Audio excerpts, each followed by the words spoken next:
계속해서 주께 합당하게 행하는 것에 대해서 강조를 했습니다. 그리고 그것을 사도 바울은 또 다른 방식으로 부연해서 설명을 합니다. 그것이 열매를 맺고 자라는 것에서 이제 능력을 받는 것으로 설명을 합니다. 자란다라는 것은 어느 정도는 스스로 자람이 있습니다. 그러나 그것은 분명히 한계가 있습니다. 이단들이 강조하는 것이 기존의 한국교회를 부정하고 또 한국교회의 모순을 지적하는 것뿐만 아니라 자기들 나름대로 철저하게 말씀을 연구합니다. 자기들의 방식으로 전혀 근거도 없고 전혀 설득력이 없습니다만 세뇌시키는 거죠. 그것이 굉장히 철저하게 교리를 만들어서 그것을 통해서 자라가게 합니다. 결국은 이것이 자라는 듯 보이지만 결국 사망의 음침한 골짜기로 가게 한다는 것을 나중에 깨닫게 됩니다. 마찬가지로 자란다라고 하는 열매를 맺는다는 것은 이것이 제대로 된 열매를 맺느냐 아니면 잘못된 열매를 맺느냐를 우리는 늘 지켜봐야 되고 또 관심 있게 살펴야만 할 것입니다. 이렇게 자라기 위해서는 자라는 것이 맞는데 자라기 위해서는 반드시 능력을 받아야만 자랄 수 있다라고 하는 것, 그냥 자라는 것이 아니라 성령의 열매를 맺고 또 하나님께서 원하시는 이 자라가는 귀한 은혜가 있을 것을 바울은 강조합니다. 이 능력을 받는 것이야말로 하나님의 거룩하고 신실한 삶을 사는 힘과 근원이 된다는 것을 우리는 잊지 말아야 합니다. 이 능력이라고 하는 말은 하나님께서 성령을 통해 공급하시는 하나님의 능력입니다. 골로새 성도들이 주께 합당하게 살기 위해서는 반드시 능력이 필요하고 이 능력은 하나님이 주시는 성령으로부터 말미암는다라고 하는 내용입니다. 우리가 읽은 쉬운 성경은 하나님의 크신 능력으로라고 번역을 했습니다. 하나님의 영광과 능력으로 번역을 해야 되는데 이 부분은 조금 아쉬움이 남습니다. 하나님의 영광이라고 하는 것은 요한복음에서 아주 강도 높게 설명했던 건데요. 예수 그리스도께서 하나님의 뜻대로 십자가에 달려 죽으시고 부활하심, 이것을 영광으로 설명하고 우리가 그 믿음으로 고난과 환난과 핍박과 심지어는 칼로 인한 죽임을 당할지라도 하나님의 예수 그리스도를 부인하지 않고 메시아로 고백하면 그것이 하나님께 영광이 된다라고 설명을 하고 또한 그에게 하나님이 능력을 주신다라고 예수님은 가르쳐 주셨습니다. 바울이 강조하는 것도 그것입니다. 자신이 지금 감옥에 갇혀 있는 상태지만 이것이 하나님께는 영광이 되고 그리고 이것이 비록 육신적으로는 아주 연약하고 보잘것 없어 보이고 많은 사람들에게 이 조롱거리가 되지만 이것이 하나님의 능력을 받은 자의 모습임을 바울은 강조합니다. 그래서 당시 이 능력이라고 하는 것은 강도가 있습니다. 그러니까 1단계부터 만약에 10단계까지가 있다면 1단계부터 10단계까지의 능력을 나눌 때에 10단계에 해당되는 가장 큰 능력이란 죽음을 넘어서는 능력입니다. 이것보다 더 큰 능력은 없어요. 그러니까 죽지 않는다는 얘기죠.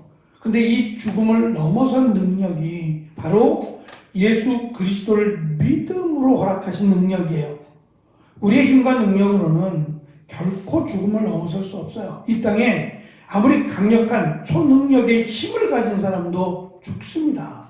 죽음 앞에서는 차이만 있을 뿐이지 죽음 앞에서는 모두 다 연약한 존재일 수밖에 없어요. 그래서 가장 위대한, 가장 큰 능력은 죽음을 넘어서는 능력입니다. 비록 그가 이 땅에서는 누구보다 월등한 힘과 능력을 갖고 있지 않아도 죽지 않는다면 그는 가장 큰 능력을 가진 사람으로 그렇게 인정을 받았어요. 바울은 비록 연약해 보이고 다른 사람들에게 조롱거리가 될 수밖에 없는 상황입니다. 감옥이라고 하는 수감되어 있는 상태이니까. 하지만 자신은 영원히 죽지 않는다라는 걸 믿어요. 그리고 실제로 그렇게 될 것이기에 자신은 이 모습이 하나님께 영광이 되고 그리고 자신은 이미 능력을 받은 자라고 고백을 합니다. 고린도전서에서도 바울은 예수님의 삶과 죽음과 부활에서 가장 큰 하나님의 능력을 경험하게 될 것임을 강조했습니다. 우리가 끝까지 이 죽음이라는 것에 매여 있지 않고 영원히 살 것을 믿는다면 이 땅의 것들로 인해서 평가받지 않는다는 거예요. 그건 세상의 평가고 자신은 하나님의 가장 큰 영광과 능력을 받은 자임을 고백합니다. 결국 이 말은 자신이 그러하듯 예수 그리스도를 믿음으로 골로새 성도들이 고난을 당하고 사회적으로 외면을 당하고 심지어는 베드로 전후서에 기록된 것처럼 나그네가 될지라도 다 빼앗기고 가족으로부터 수치와 조롱을 당하고 버림받은 그래서 세상에서는 아무것도 기댈 것이 없는 그런 나그네와 같이 될지라도 그것이 하나님께 영광이 되고 그것이 예수 그리스도를 통한 능력을 받은 자의 모습임을 강조합니다. 그래서 바울은 골로새 성도들에게 하나님의 영광과 능력을 통해 어떠한 핍박과 박해에도 굴복하지 말 것을 권면하고 있는 겁니다. 주께 합당하게 행하고 선한 열매를 맺는 것이 십자가를 지는 것과 무관하지 않다는 겁니다. 내가 주를 위해 산다라는 것은 일부러 그럴 필요는 없어요. 일부러 십자가를 질 필요는 없습니다.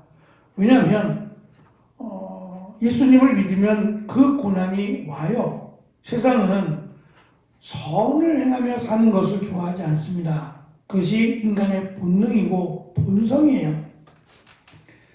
다른 사람보다 더 잘 돼야 되고 그래야 만족하는 이 세상 속에서 예수님을 믿음으로 살아간다는 것은 결국 이 선이라고 하는 선한 삶을 살겠다라는 것인데 세상은 선한 삶을 살기를 원하지 않아요. 사람마다 차이는 있겠지만 대부분은 이 악에 대해서 관대하고 선에 대해서 관대하지 않습니다. 그래서 결국은 당시 1세기는 그것이 지나치게 더했을 뿐인데 예수님을 믿고 구원을 받는다는 것은 박수받을 일이 아니었습니다. 그래서 그리스도인답게 당당하게 살아가는 것이야말로 하나님을 기쁘시게 하는 기초가 된다는 것을 강조합니다. 11절을 마무리하면서 이 헬라어 성경은 11절의 끝에 11절 끝부분에 이 마침표를 찍고 이게 이제 애매하기 때문에 아마 이렇게 단락을 끄는 것 같아요. 헬라어 성경은 맨 마지막 마침표를 찍고 그 시작을 기쁨으로 시작을 합니다. 사실 이 부분이 12절로 넘어가야 돼요. 이제 그렇게 본다면 12절은 기쁨으로 하나님께 감사를 드려야 한다가 됩니다. 그리스도인으로 살아가면서 핍박과 환난을 받을 때 기쁨으로 하나님 앞에 감사를 드릴 수 있을까? 사실은 상황만을 놓고 보면 쉽지 않을 겁니다. 그러나 아주 근본적으로 하나님이 예수 그리스도를 이 땅에 보내시고 우리의 죄를 대신하여 십자가에 달려 죽으심으로 그리고 부활하심으로 그를 믿는 자에게 영생을 주셨음을 믿는다면 기뻐하지 않을 이유도 없고 감사하지 못할 이유도 없습니다. 우리는 이 기쁨과 감사를 나에게 주어진 또는 내가 원하는 것들을 이루느냐에 따라서 결정하는 경우가 많습니다.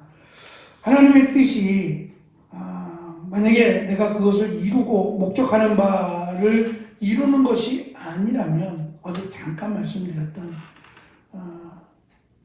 코인이라고 하는 것을 통해서 오히려 내가 손해를 보고 잃어버렸다면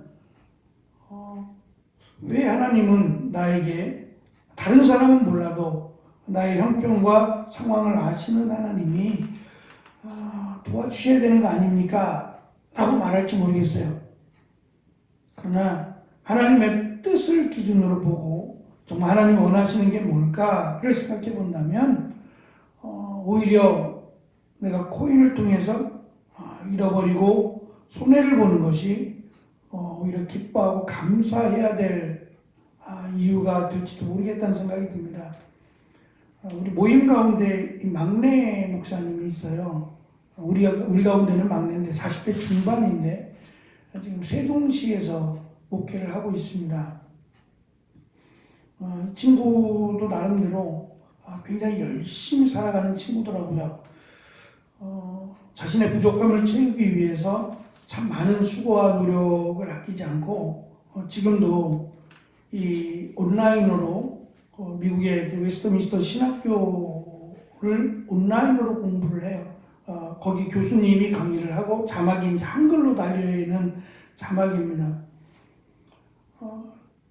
지금 몇 가정을 놓고 목회를 하다 보니까 그 MA 과정인데 그 석사 과정에 학기별로 1년에 2학기 해서 2번을 1년에 수강료를 내는데 그 비용이 직접 가서 공부하는 것보다 훨씬 싸긴 합니다. 그래도 1년에 한 학기에 400만 원 정도를 내야 돼요. 온라인 수업인데 400만 원 정도를 내야 되는데 수업이 너무 좋답니다. 너무 좋고 배우는 게 너무 많아서 정말 열심히 공부를 하고 있는데 문제는 이 학비죠. 학비를 내야 되는 것이 늘 부담이 되고 이 부분 때문에 자신은 상당히 많은 시간을 하나님께 은혜를 구하고 합니다. 근데 결국은 이번 학기를 수강을 했대요. 도저히 감당이 안 돼서 한 학기를 선물하고 그렇다고 해서 다음 학기는 준비가 되느냐? 또 그것도 아니니까 다음 학기를 위해서 기도를 하고 또 허락이 되지 않으면 한 번 더 쉬어야 돼요. 그러니까 이런 과정들을 겪어가면서 그의 기준은 그가 하고 싶은 말은 빨리 끝내느냐가 중요하지 않고 하나님이 허락하시면 하여튼 끝까지 하고 싶다. 끝까지 공부하고 싶고 하나님이 허락하셨으면 좋겠다라고 하는 바람이죠. 당장 1년을 쉬든 아니면 1년 반을 쉬든 그건 중요하지 않다는 거예요. 오히려 물질이 없어서 쉬어야 되는 그것이 오히려 하나님 앞에 더 은혜가 될 수 있다라고 하는 생각으로 아주 긍정적으로 감사하면서 공부하고 있노라고 이야기를 하더라고요. 그것을 들으면서 인생으로는 사실 많이 선배죠. 그 모습을 보면서 귀하다는 생각을 했어요. 과연 그의 고백을 만약에 하나님이 어떻게 평가하실까? 감히 제가 하나님의 입장에서 그렇게 그거는 말도 안 되는 일이고 그냥 선배된 저의 입장에서 그보다 먼저 인생을 살았던 선배로서 평가하자면 귀하다 생각했어요. 그리고 그의 고백이나 그의 다짐이 맞는 것 같아요. 더디간들 그것이 원망이 되거나 불평이 아니라 오히려 더디 가는 그것이 하나님 앞에 감사와 기쁨이 된다면 오히려 그것이 하나님께서 원하시는 것이 아닐까라는 생각을 했습니다.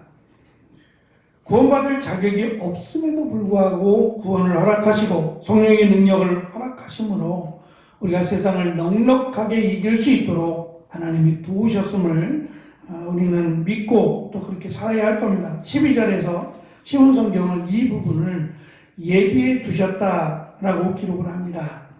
바라고 소망하는 것이 이루어질 때 우리는 기뻐하고 감사하지만 무엇보다 이루어지지 않아도 감사해야 합니다. 그것이 하나님의 뜻이라면 말이죠. 나의 뜻에 감사와 기쁨을 맞추지 말고 하나님의 뜻에 기쁨과 감사를 맞춘다면 우리는 이미 구원받음으로 인하여 예수 그리스도를 믿음으로 구원을 받고 성령을 받은 자로 인하여 우리는 감사할 수 있고 기뻐할 수 있다라고 생각합니다.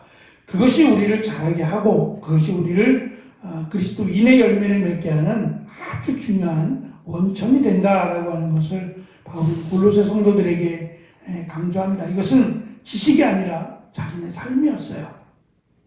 지금도 그렇게 살아가고 있고 앞으로도 그렇게 살아갈 것이기에 이것을 통한 하나님의 귀한 은혜를 경험하고 있는 사도 바울이 골로새 성도들에게 단순히 힘내라고 하는 격려가 아니라 힘을 내야만 하는, 그리고 이것을 믿음으로 이겨내야만 하는 이유를 설명하므로 충분히 기뻐하고 감사해야 할 것을 단순히 환난을 이겨내라, 박해를 이겨내라고 말하지 않고 먼저 너희가 받은 은혜에 대해서 기뻐하고 감사해야 될 것을 바울은 권면합니다. 이 권면은 우리를 향한 권면이기도 할 겁니다. 우리도 힘있게 감사함으로 기쁨으로 우리에게 맡겨진 일들을 감당하고 또 가정과 교회를 위해서, 나라와 민족을 위해서 기도하는 저와 여러분이 되었으면 좋겠습니다.